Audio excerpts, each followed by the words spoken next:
Welcome to Leeway 10 Pod, Series 2. My name is Luke Hereford. I'm an associate artist for Leeway Productions, and alongside some special guests, I will be hosting this series. Today I am joined by a Cardiff-born, Cardiff-bred, Cardiff-based actor and writer. He is one of the founding members of theatre company Difficult Stage, who had national success in 2016 and 2017 with Alex in Wundergarten and Looking Through Glass, both of which he wrote and performed in. He has appeared as an actor in The Tuckers and Doctor Who for BBC, The Taming of the Shrew and The Motherfucker with the Hat at the Sherman Theatre and Tron Glasgow, and has worked with companies such as National Theatre Wales, Hijinks, Theatre Clwyd, Mappamundi, and rather fittingly, Gagglebabble. But he is much better at talking about himself than I am. Welcome, Francois Pandolfo. Hi. Hi. I mean, you say that I'm better at talking about myself, but I do feel like I have lost the capacity to be able to speak. So You've lost the gift of the gab. Yeah. So last week I was doing the gift of the gab. No, I don't think I ever had it. But last week I was doing an R&D, actually in person, socially distanced, masks on. Ooh.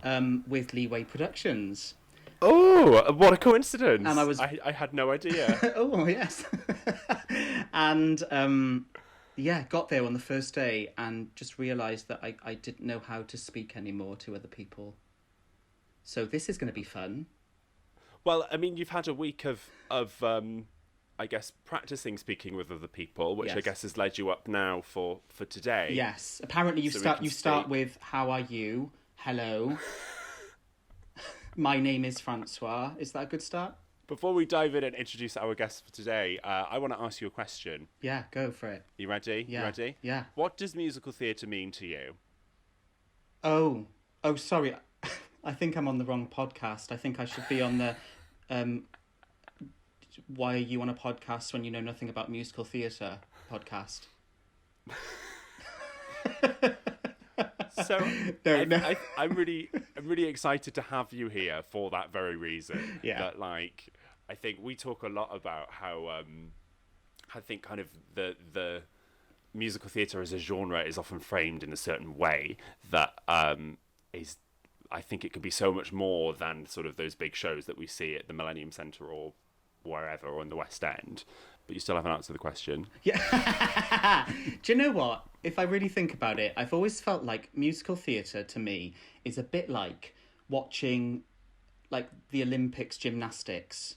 Like, it's something that I watch from an audience's viewpoint or from the sidelines, and I am in awe and in complete admiration and a little bit of jealousy. But it always feels like it's something that isn't reachable for me, even though I fantasize about it and I want to be part of it desperately. But I never feel like I quite have the skill set to be able to be part of it. So, but in a way, that's a good thing. I can sit back and just fully enjoy it. Having said that, then Gagglebabble came along and completely changed my whole viewpoint on that, and made me realise that actually it's not about those stock things that I think it's about, and those presumptions that I've made isn't necessarily the case. And I can be part of it. I'm allowed to be part of it, and I've got something to give. So yeah, that's been a real turning point for me. That's really, well, I mean, by coincidence, Gagglebabble are our guest for today's episode. So surprise! Just do a little intro. Gagglebabble are a multi-award-winning theatre company based in Cardiff, formed in 2013 by co-artistic directors Lucy Rivers and Hannah McPake. Their work is inspired by a number of influences, from Alfred Hitchcock and Roald Dahl to historical characters, myths and legends. Music plays a leading role in all their pieces, and each of their shows boasts an original score played by professional musicians, focusing mainly on female narratives and inclusivity as part of their storytelling. Gagglebabble are renowned for their collaborative approach to making theatre. In their own words, we love to fuse live music and theatre. We like to tell epic stories of myth and misadventure. We like to entertain and surprise and sometimes scare, but mostly we love creating these magical and twisted worlds where we can take our audience on an unexpected journey and experience together. And when we re-emerge, blinking back into the light, we'll have had fun and there'll be some new songs ringing in our ears.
Done, will no one ever come? Shall I ever see my love? Will I ever be back home again? Nothing to be done, will no one ever come? Shall I ever see my love? Will I ever be back home again? Nothing to be done, will no one ever come? Shall I ever see my love? Will I ever be back home again? Nothing to be done, will no one ever come? Shall I ever see my love? Will I ever be back home again? I've traveled many miles from high ridges to the depths. I'll keep on searching until my last breath. Murky in the darkness, covered up by the reeds, lying on the rocky bank, your halo glows blue and green. We're just a drop in the ocean, just another grain of sand by the sea. But I'll keep on singing my song until you come back to me. Nothing to be done, will no one ever come? Shall I ever see my love? Will I ever be back home again? Nothing to be done, will no one ever come? Shall I ever see my love? Will I ever be back home again? Nothing to be done, will no one ever come? Shall I ever see my love? Will I ever be back home again? Nothing to be done, will no one ever come? Shall I ever see my love? Will I ever be back home again? Nothing done, ever come. See my love, be back home.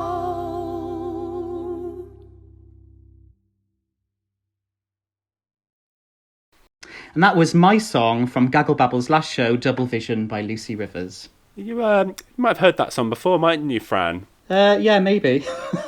Yeah, maybe. Yeah. Yeah. That was an experience full of joy and laughter and all things nice. Perfect segue opportunity then to introduce Lucy and Hannah. Welcome to Leeway 10 Pod. Oh, thank you. Hey, thanks for having us. Yeah.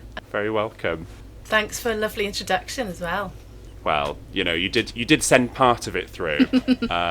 That's always the thing, isn't it? It's like, oh, I feel so blessed, even though I sent it. Great, really good reading you did.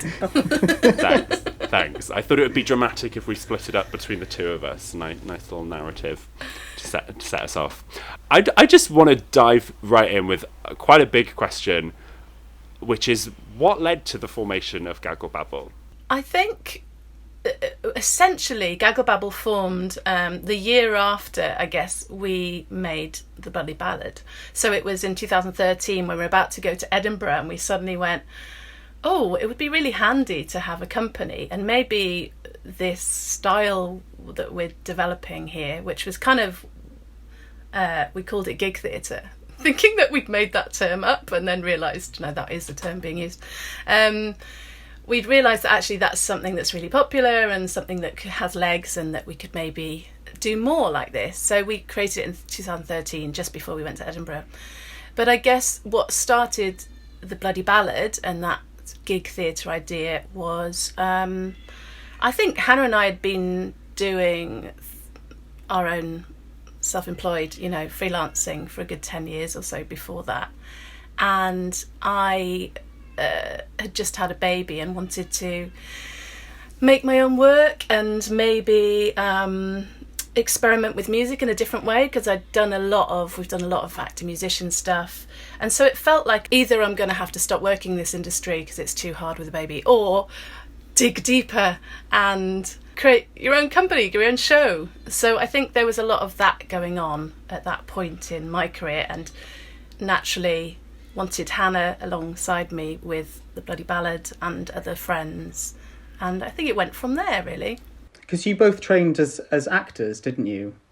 You went to Welsh College, right? And is that where you guys met? No, we met. I mean, I was still at Welsh College actually when we met, so I studied on the BA acting there, and I think, Lucy, you just graduated from the MA just as I arrived, so we missed each other at Welsh College, but we met working on a show for No Fit State Circus, their first show in their new big spaceship domed tent when they got it back in 2002. Nearly 20 years ago. How terrifying is that? Which we were both performers on. They had a cast of professional actors, a huge community cast of about 200 people, a huge live band, loads of circus performers, and we spent this kind of wild summer making this show, the first version of Immortal, which then went on to be kind of developed in one of their big hit shows. So so that's where we first met. And when you met each other, did you definitely feel like, oh, okay, this is somebody I need to align with, this is somebody I want to work with, there's something here between you both that means that we should be making stuff together? Being purely honest, at that stage I was probably too scared, the idea of making stuff, even though I've always loved being in rehearsal rooms of where I get to chuck in my ideas and annoy the writer and stuff. But I definitely think we got on well, and we did actually have to create our own character, didn't we? So we had to do a lot of improv in that, and that obviously felt like a world we liked doing. We liked doing that.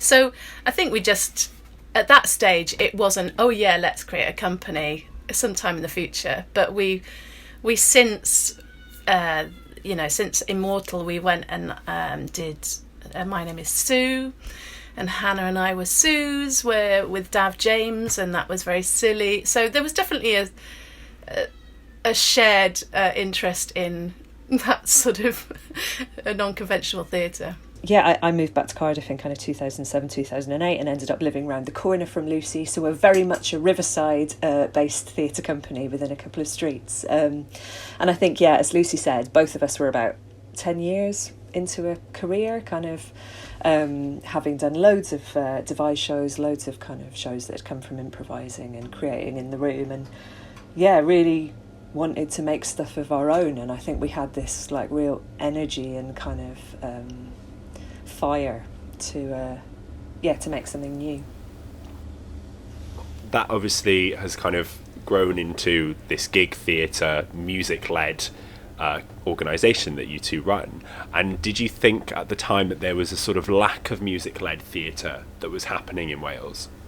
I think so. I mean, I think personally what I'd done a lot of was actor-musician shows were quite big. And to be fair, I was doing a lot of Phil Clarke's Christmas shows at the Sherman, which were, great. I really enjoyed that time. I've worked with some, great people. But I think, and I was doing quite a lot of shows at Theatre Clwyd, like we were devising shows actually there, and there was a lot of songs and music in that. But I think I just got to the point where I was I've always been a musician and been in bands alongside theatre, and I was like, I feel like it hasn't been explored properly, this genre.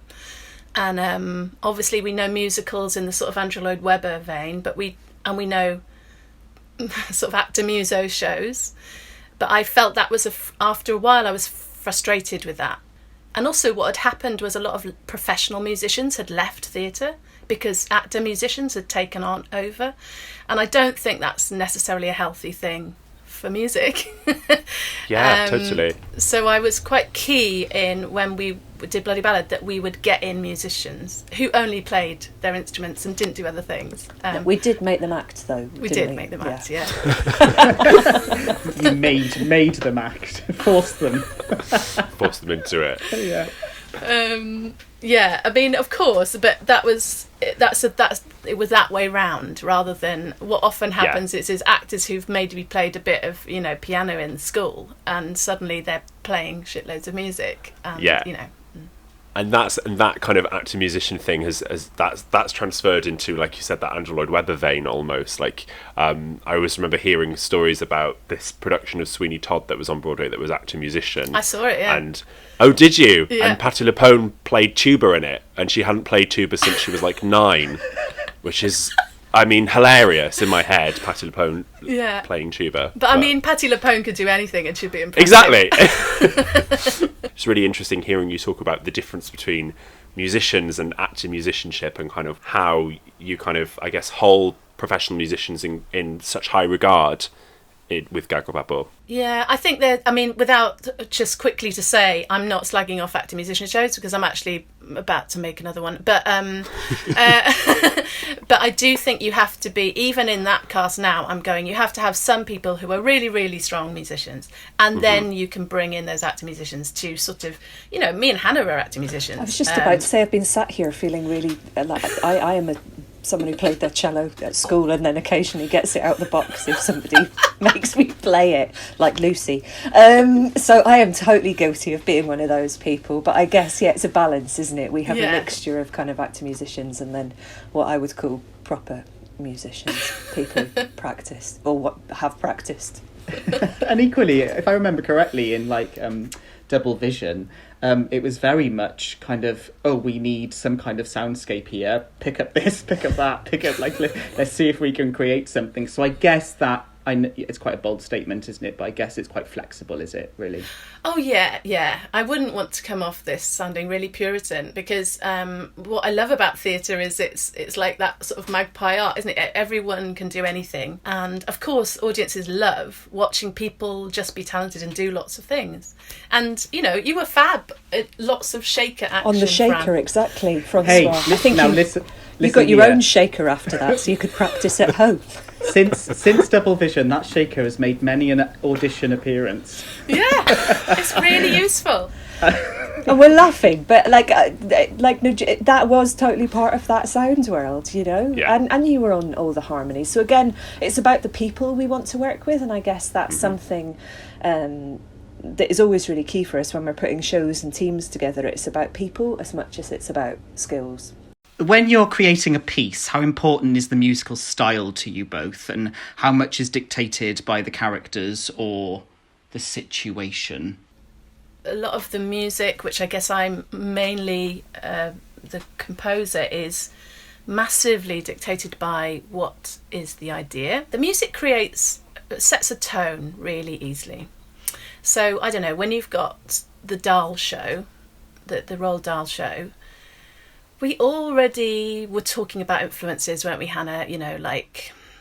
There's already the music for that world, isn't there? I think so. I think quite often we'll have a sense of the style in the world even before we're definite on story and character, and in that, music is such a huge part, like Lucy says, of bringing that world to life. So we think it sounds a little bit like this, it looks a little bit like this, it's this kind of experience, and then we kind of hone in on what's at the heart of it. Quite often we work that way round. Would you agree? I agree, yeah. And I think, like with Bloody Ballad, it was, I knew I was already inspired by murder ballads. That So I knew music, we know, is always going to be quite central to how we tell the story. But it was a really brilliant, and I'd already written some of these songs, and they ended up being a bit country, slightly folky. And then when we made the decision to relocate it to America, it was just like, bingo, yes, it's going to be rockabilly, country, it completely slotted into that world brilliantly. But I mean, that was led by the way we're telling the story, by, the gothic humour. So that's what's great about having worlds to create and stories, is that you can be inspired by that. The one time I think I led with the music more was Sinners Club, where I'd written, it was like I went from writing the concept album to then seeing how we'd create the theatre piece after that.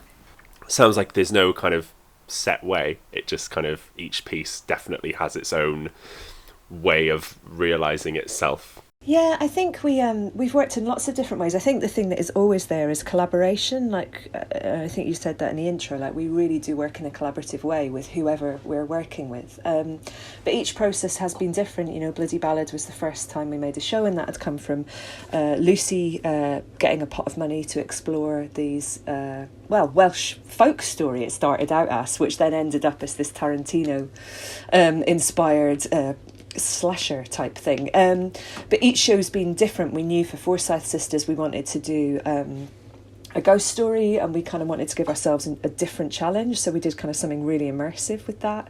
With Wonder Man, which was based on Roald Dahl stories, we had much more solid source material. We had the stories, but we still wanted to put our own stamp on it.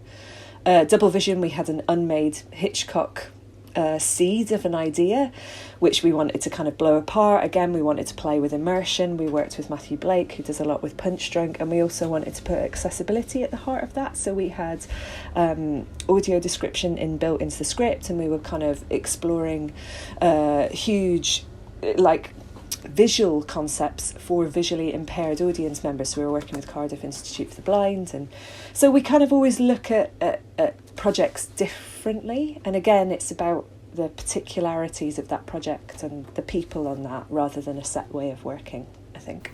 Yeah, I mean, one thing that we do like to do is keep challenging ourselves, which is exhausting. Sometimes I just kind of finish and go, why can't we just repeat something that's gone well before? But I think that's quite nice, natural creative drive, isn't it, to not repeat yourself and to try new things. And that's what musically it's happened like that. So we've already kind of talked a little bit about this history of misassociation with the musical theatre genre, and the kind of overarching thing that people, I think, often associate as musical theatre is that commercial world. And I think we're all in agreement here, it seems, that the genre has a lot more to offer than that. And I think I'd be interested to hear, Hannah and Lucy, your thoughts on it as actors and musicians, and actor-musicians, if you will. Yeah, I mean, I think like the labelling of theatre is really interesting, isn't it? Like Lucy mentioned gig theatre earlier, and the fact that we were like, oh, gig theatre, we found this new thing, and then realised loads of people are doing it. And actually you look at companies like, I don't know, Knee High, and you could say they've been doing an element of gig theatre for a while. You could say that circus piece that we started out working on was almost gig theatre in some ways. It had a band that was driving kind of the heartbeat of the show, and I think that's why we really liked that term, was because it was about the heart of the show being driven by that band on stage. But we've kind of moved away, I guess, from using gig theatre because we do all kinds of other things as well. I think Wonder Man is probably the closest thing we've made to what's a traditional musical. But in terms of musical theatre, we're nowhere near the scale of the big shows with the big casts and the big sets and things like that. But I think it's all part of a spectrum and a world. And I don't know, I was really excited to see something like Hades Town at the National, which Rachel Chavkin had directed, because she comes from Team and kind of that really experimental theatre making world. And I love the kind of crossover and cross-pollination that seems to be happening, I think, and the fact that lots of things now fall within this kind of music theatre or music in theatre genre and bracket. Yeah, I think some of my favourite pieces of musical theatre have certainly been have branded themselves as that, but haven't necessarily had, the kick line of 40 people in sparkly costumes. And I think that I think there's a challenge to kind of encourage audiences to open up their minds about what actually musicals are. I think it's a lot. I hear a lot of people just saying, "Oh, I hate musicals." I'm like, "Oh, but you haven't seen all of them." Like, it's like saying you hate books. Do you know what I mean? Like, I hate words. Sorry about that, Luke. Walls. Yeah, well, that's why I got you here. Actually, was to make an example of you.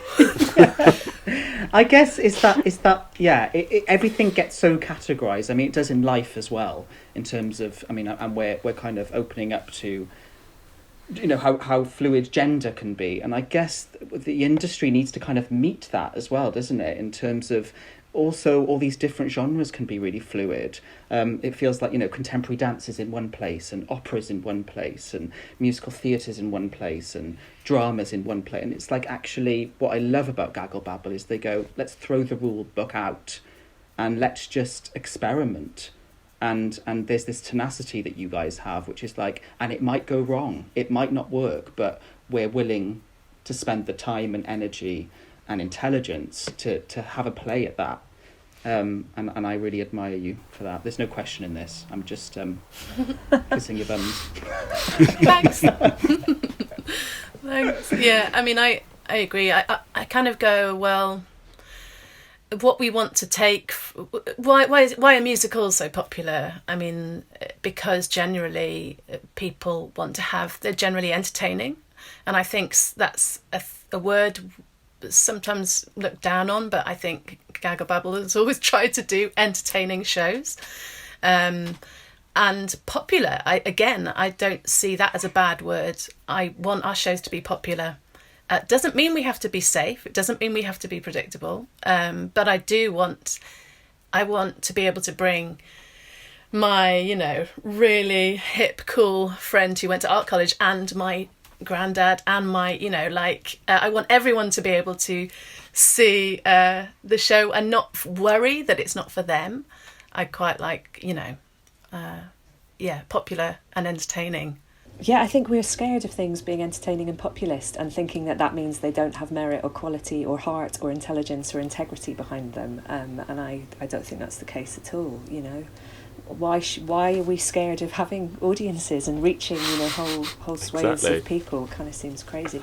I'm not sure if that's Wales specific, but I think there's don't know.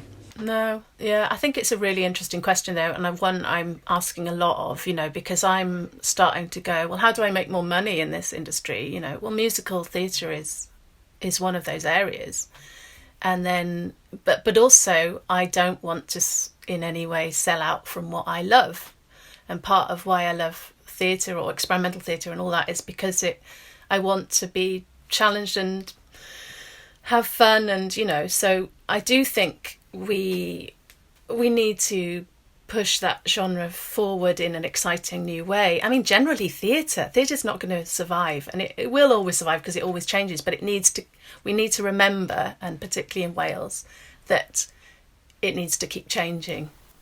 Well, that idea of experimenting and sort of pushing the boat out and furthering the genre with musical theatre, the most successful musicals are that because they did that, like Les Miserables was that was so punk in 1985 because it was a story about 1800s France told with an 80s pop rock score. That was totally punk and totally innovative.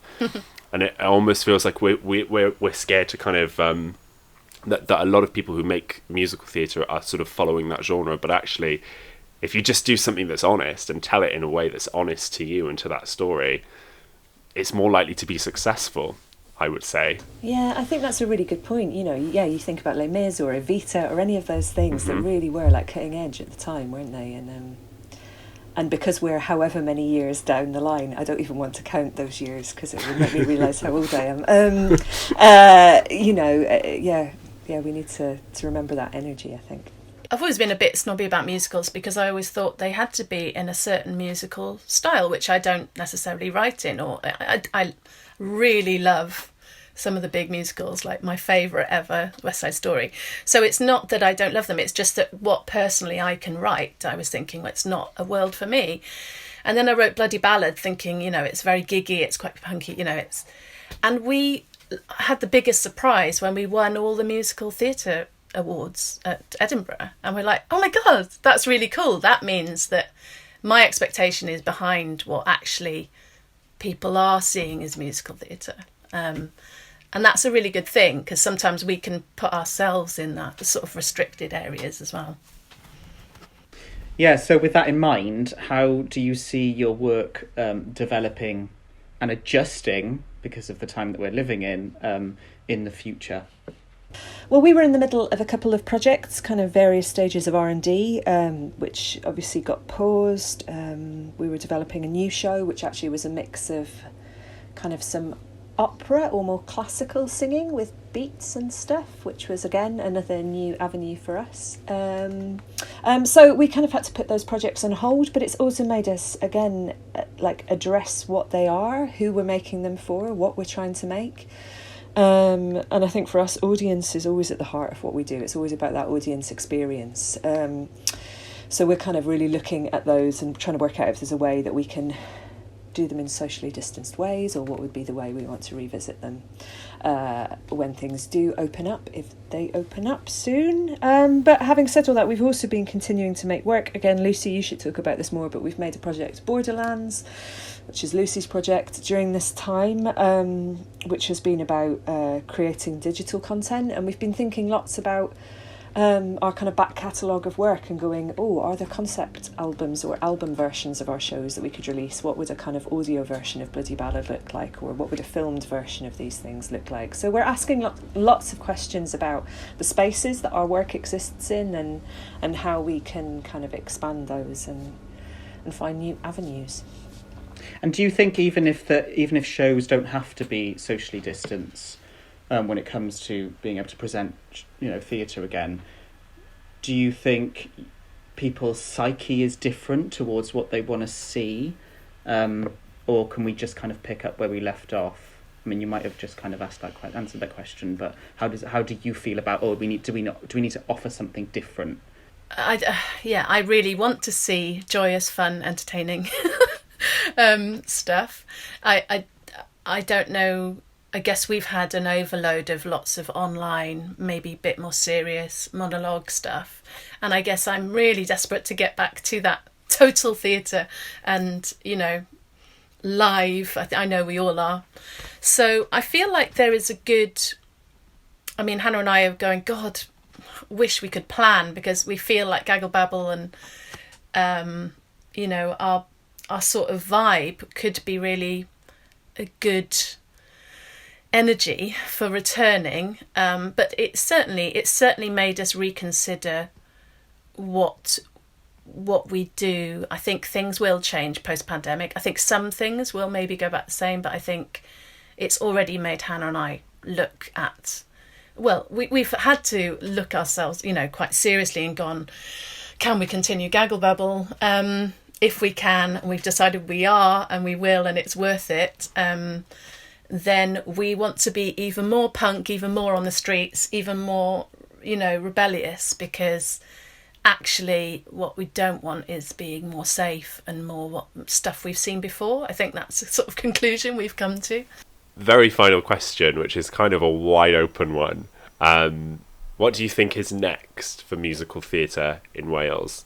I think we've covered a little bit of that in the conversation around it could be anything. It could be anything. I kind of think experimentation and innovation is absolutely what we need to be doing coming out of this situation that we've been in. I think celebrating liveness, whatever live means, and I think it can mean lots of different things, but celebrating liveness, celebrating bringing audiences together.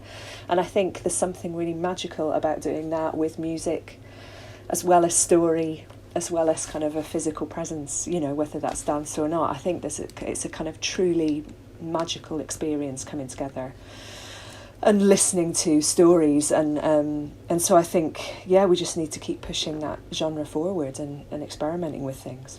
It definitely feels, I'm just talking from an audience perspective, not from a theatre maker's perspective, but it's like, I just want to get out there and like indulge and wash myself naked in pure liveness. So yeah, that Live joy. Yeah, which is funny, isn't it? Because people's, and you've answered it before, you said it before, that people are really experimenting. I know Leeway are as well with that digital side of things, possibly VR side of things. And actually, it's made me go, yeah, but what do I want as an audience member? And I think coming out of this on the other side, it feels like that might have been an answer to the period when we were in the pandemic, but actually coming out the other side, I want to gorge on anything that's human contact. Definitely, absolutely. I think, it's taken me a while to realise, because I've been slightly confused, because I also had a baby at the beginning of the pandemic, it makes you feel weird and sort of like have a slightly emotional breakdown anyway. Or identity crisis anyway. But now I've kind of nearly a year on, I'm really missing that escapism. And there's a sort of mental health reason why I loved going to shows, and so it's crept up on me more and more, particularly through this last lockdown, just going, God, we need to come together. Even it's my church, it's absolutely my church, and music, I want to go to gigs. So as far as I know, I'm not answering your question, Luke, which is quite specific, Welsh and Wales. I think there is some things. I think Leeway Productions is great that it exists, but and Angharad and everyone she gathers around her is a great thing, because in Wales we do need more infrastructure, we need more support in nurturing talent and seeing who, never mind the next generation are, but the current generation. And there's so much, the idea that Wales is known as a musical nation, etc., etc., it's bollocks if we don't have our live music venues, and if we don't have our brilliant sort of initiatives and schemes, and because you don't just, Matilda is not made out of the blue. There's and I don't know if Matilda's a good example, but that was an RSC production with obviously a lot of experienced people on board, but that was then developed over years before it became the show we know. Absolutely. And I think we have to remember that, and I think Wales Millennium Centre have realised this, they to just put on suddenly a massive musical is maybe, a bit of too big a jump. And we need to have a culture here, and we need to work up to, everyone does, it's very, very hard to put on a big musical. So you can't assume it's an easy thing, and you can't assume it's done without a lot of money and support and help, basically. We do need to, as far as what's Welsh, I think there is a lot of musicians and, who are in the live gigging scene that should be tapped into. I know Griff Rhys is really good at this, coming up with ideas and jumping into theatre. But I think there's more people like that we need to bring in to the fold. You also mentioned the younger generation. I mean, it's quite a cliche question, but I'm just curious to know how you'd answer it. Is any advice for young actor musos or people? I've got people like, I know that Welsh College have a actor muso course now, and there's a little company called the Flying Bedroom, is it? Yes. And I've heard about this. Yeah. And I wonder whether you have, what advice would you give, basically? Definitely just make, because you get better and better and better. And probably, having said that, I think also it was good that I waited a little bit personally, but I know I was at Exeter Uni before I went to Welsh Coll, and Punch Drunk were the year below me, and they started as soon as they left, literally.